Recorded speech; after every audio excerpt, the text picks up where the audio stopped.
Good start to the season. Wasn't pretty. You go around here in the office, really anywhere in the area. You ask any Saints fan, what'd you think? They're like, it was ugly. It was. But at least you're 1-0. You're not 0-1. You're not the Bills right now. You're not the Chiefs right now. Wasn't your best game at all. And that's going to happen in week 1. But you know what? You got the win. Okay? So you're 1-0. It's fine. I know it wasn't sexy, but you've got 16 more of these things. You'll have some sexy wins in there, so just stay tuned for those. All right? Why did New Orleans win this game?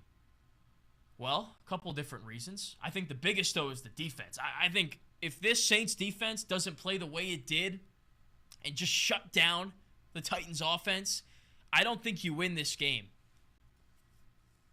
They held the Titans to 5 field goals. In key points in this game where it seemed like Tennessee had the momentum, Derrick Henry was going to go on that long run. Ryan Tannehill was going to complete that long pass. Neither of those things really ever happened to change the course of the game because Tennessee would go on these long drives sometimes. 8 plays, 9 plays, 10 plays, 11 plays. Drive deep into your side of the field plus territory. And in the cases where you expect the defense to just fold and throw in the cards, they didn't do anything of that nature. In fact, they forced Tennessee into penalties. They swatted passes. They contained Derrick Henry, got Tennessee to 3rd and long, 3rd and 7, 3rd and 8, where it's not an obvious Tannehill to Henry handoff and he takes it and gets what he can. No, they forced Ryan Tannehill to beat them. And if you know Ryan Tannehill, ask any Titans fan, he's not that guy. And he wasn't that guy in this game by any stretch of the imagination. Below 50% completion percentage, under 200 yards passing, 3 interceptions, 3 picks.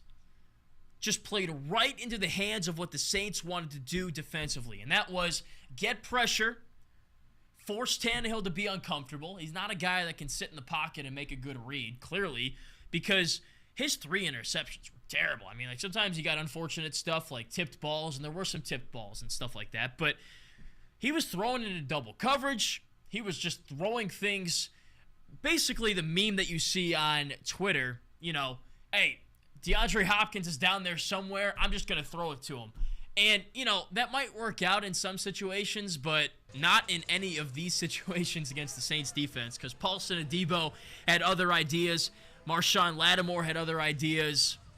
So many guys you can compliment from this Saints defense. The defensive backs were great. Sticky coverage, the interceptions, tip ball drills. I mean, that was all great. The linebackers tackled well. Demario Davis, Pete Werner. For me, though, what really raised my eyebrows was the Saints defensive line, which wasn't really a surprise by any means because it's a great defensive line and has been for a long time. But just how easily they were getting into Tennessee's backfield and swarming Tannehill.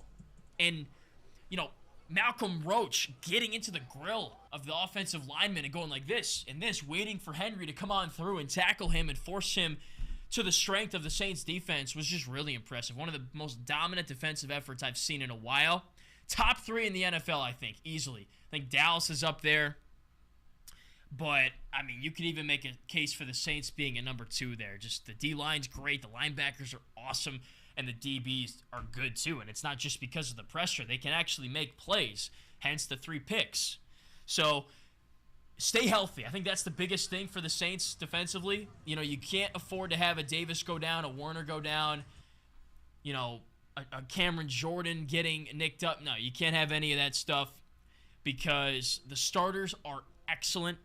Carl Grandison, another guy I haven't mentioned just yet, a sack and a half, 4 QB hits. They could not block this guy.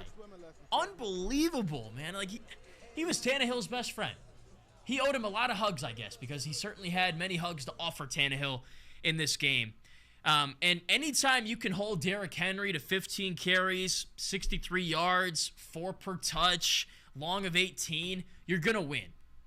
Because that's what that offense is predicated upon. And Derrick Henry stiff-arming guys and picking up big chunks of yardage and moving the sticks, too, on 3rd down. But when it's 3rd down and 8, 3rd down and 9, it's not very easy to pick up that yardage in really an obvious passing situation unless you run a draw, which Tennessee didn't really do, which in my opinion, was a bit of a mistake. But hey, you were put into some uncomfortable situations in this game. The opening kickoff turnover, immediately Tennessee's got great field position. You hold them to a field goal. Just things like that. That was the difference in this game. So, game one, all about the Saints defense, which, you know what, you might need with Alvin Kamara suspended. But you know what? That's why you've got an offense and a defense, and it just so happened that on this day, the defense kind of took over and was the strength. And you won the game. So, I think Saints fans are not going to complain about that. You hope the offense will pick it up. I know that they will. It was week 1. Again, Kamara suspended. So, you got to be feeling good about that defense right now if you're a New Orleans Saints fan. And just hope they stay healthy. Because if they do, it's a special unit we're talking about here.